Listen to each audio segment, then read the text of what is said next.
muy buena. Sí que es verdad que la pobreza de los pobres a mí me ha conmovido hasta las lágrimas. Pero físicamente, o sea, hace mes y medio me encontré con una leprosa, no muy lejos de mi residencia, y fue muy conmovedor verla, a esa mujer con el muñón sin dedos, haciendo la señal de la cruz, y cuando le estaba dando la unción de enfermos con un muñón, dándose golpes de pecho cuando rezaba el Yo Confieso, que juntaba dos muñones para hacer el signo de la oración. La pobreza de los pobres es verdaderamente conmovedora, al punto de poder decir, o que debo de decir, y siempre he afirmado, que cuando a mí no se me salten las lágrimas viendo el sufrimiento de los pobres, es el momento de hacer las maletas y marcharme a mi casa, que se me habrá vuelto el corazón como un pedazo de piedra. Pero mientras tenga un corazón de carne que sepa sufrir con los que sufren y llorar con los que lloran, yo sé que estoy en mi sitio. ¿Y momentos de alegría y de felicidad? Muchísimos, muchísimos. Son tantos que hasta los más recientes son los que más rápidamente me vienen a la mente. Pero pues que en la vigilia pascual celebré 2 vigilias pascuales, una en cada parroquia, y en la segunda, que empezó a las 11:30 de la noche, bauticé a 52 niños. Aquello fue la cosa más bonita del mundo. Una fiesta, o sea, cuando salimos a las 3 de la mañana de allí, o sea, yo no he visto tanta felicidad. Cuando entré con el cirio pascual que me había traído de España, con un primor, entré con ese cirio que lo había tenido guardado todo el año para estrenarlo esa noche, y cuando volvía de la primera vigilia pascual y me veo que hay un mar de humanidad alrededor de una fogata, y aquello no son 3 palitos, no, eso era una fogata con un fuego de 4 metros, unas llamas de 4 metros de alto, y comenzar todos los ritos, ver cómo vivían, cómo lo cantaban. A mí es que se me hinchaba el corazón, se me olvidó el cansancio, se me olvidó el sueño que tenía, se me olvidó todo el agotamiento. Y yo creo que ellos se daban cuenta, ellos me decían en inglés, "You are very happy", se le ve que está usted muy feliz. Dice, es que yo nunca he vivido una cosa así, una cosa tan bonita. O sea, que estás en tu lugar, Raúl. Yo estoy encantado, encantado. A mí me gustaría que todos vosotros os vinierais conmigo. Bueno, pues esa puede ser una propuesta, ¿no? Claro que sí. ¿Qué puede ofrecer? ¿Qué puede ofrecer la iglesia misionera, a la gente de hoy en día, a los jóvenes que nos están escuchando, ojalá, o a las personas mayores de nuestras parroquias? Pues a mí me gustaría decir a los jóvenes del País Vasco, a los jóvenes de San Sebastián, unas palabras que a mí siempre me han inspirado, de un filósofo que a mí me ha hecho mucho impacto, que es Paul Claudel. Y él decía, la juventud no es la edad de la diversión, es la edad del heroísmo. Y estamos enormemente necesitados de gente que quiera dar la vida, que quiera irse a un lugar sin billete de vuelta.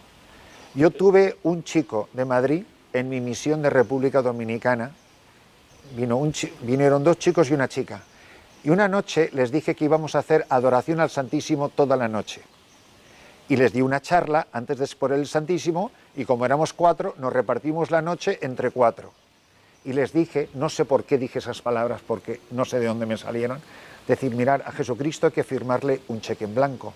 Pues una manera de hablar, ¿no?, de entregarle la vida sin condiciones, en fin, bla, bla, bla.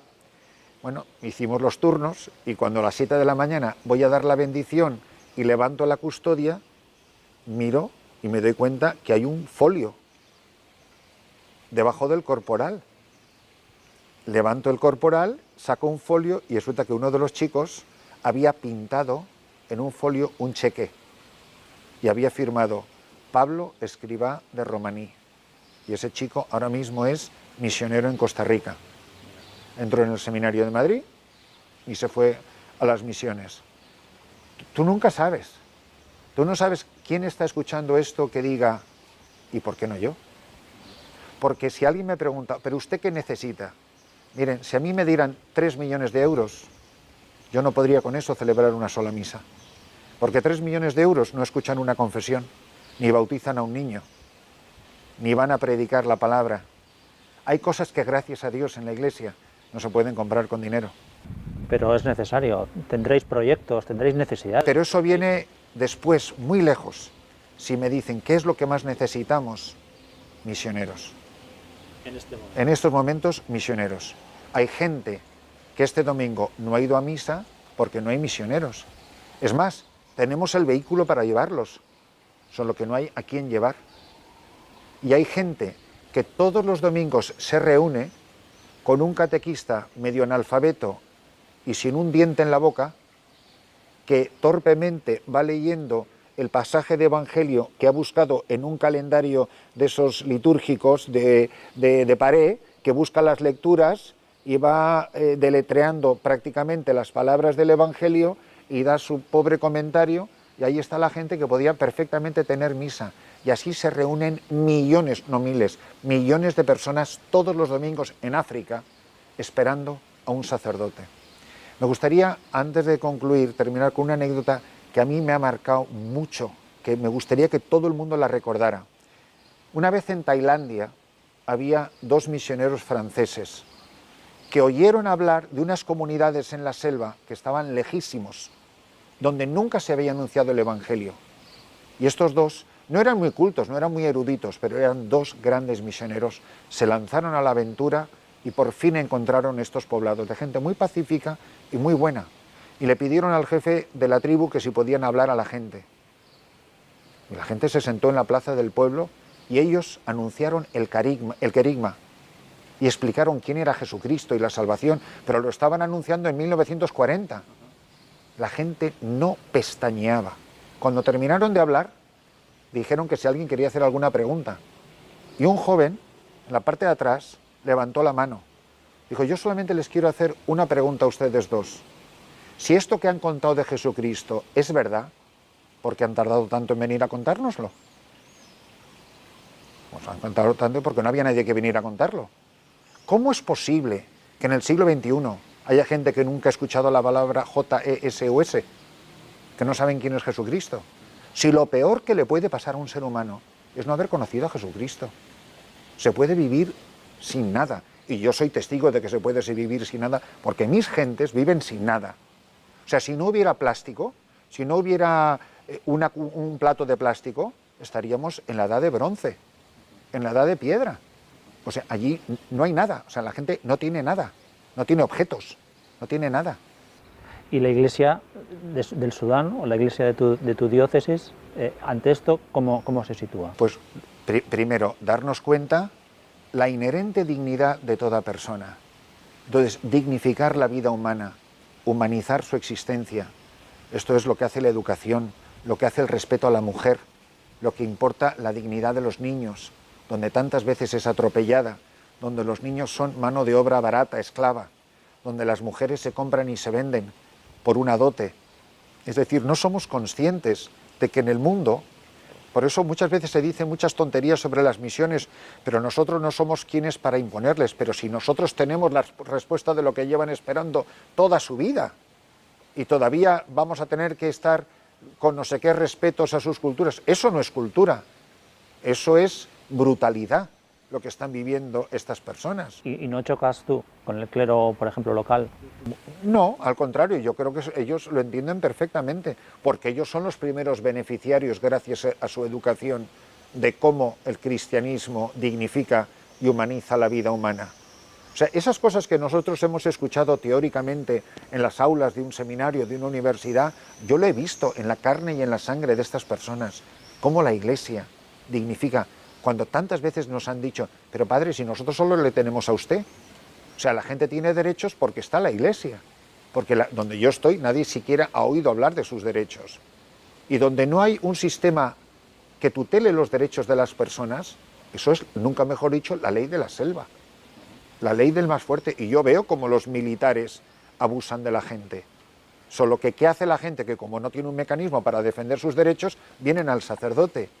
Y yo me he tenido que ir a encarar con los militares para preguntar por qué a esta persona, porque nosotros cuando una persona comete un delito las metemos en la cárcel, pero donde yo estoy, cuando una persona comete un delito, se le asigna un número de palos, de golpes, y lo hacen en la plaza pública.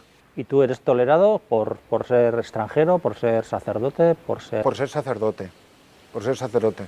Hombre, a lo mejor el ser europeo puede ser un plus, saben de dónde vienes, saben que sabes más, saben que tienes otro nivel cultural, etcétera, pero yo creo que al final es lo que tú representas. Es decir, este es un hombre bueno que ha venido a estar cerca de nosotros. Y no lo podrán decir con mucha sofisticación, no podrán verbalizar lo que tú significas para ellos, pero como comentaba hace poco, ahora cuando venía en este viaje, se me acercó una niña que me dijo, no te vayas nunca. Qué bonito.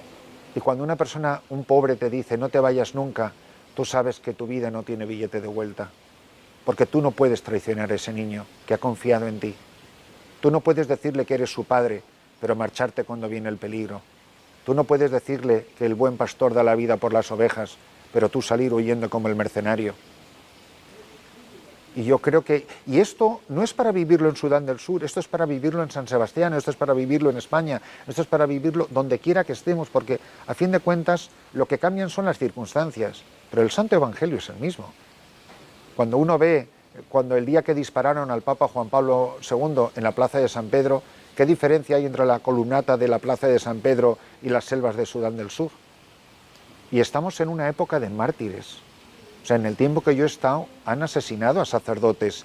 En donde yo estoy, un jesuita de Kenia, en Sudán del Sur, un año justo, unos meses antes de llegar yo, y varios sacerdotes más en toda nuestra región limítrofe. Por ejemplo, esto porque ni siquiera salen las noticias, pero hay unas cuantas religiosas que están secuestradas ahora mismo por rebeldes, y sacerdotes que están secuestrados. Eso no sale en las páginas de los periódicos, porque no es noticia, a nadie le interesa. Pero yo veo, nuestro país vecino es Uganda, y Uganda se llama a sí mismo el país de los mártires. La cantidad de mártires que África está dando, siglo XIX, siglo XX y ahora siglo XXI, es timbre de honor de la Santa Madre Iglesia. ¿Cuánta sangre de cristianos derramada? Fíjate lo que está pasando en Nigeria, por ejemplo, a nadie le importa, nadie hace nada, la comunidad internacional no hace nada.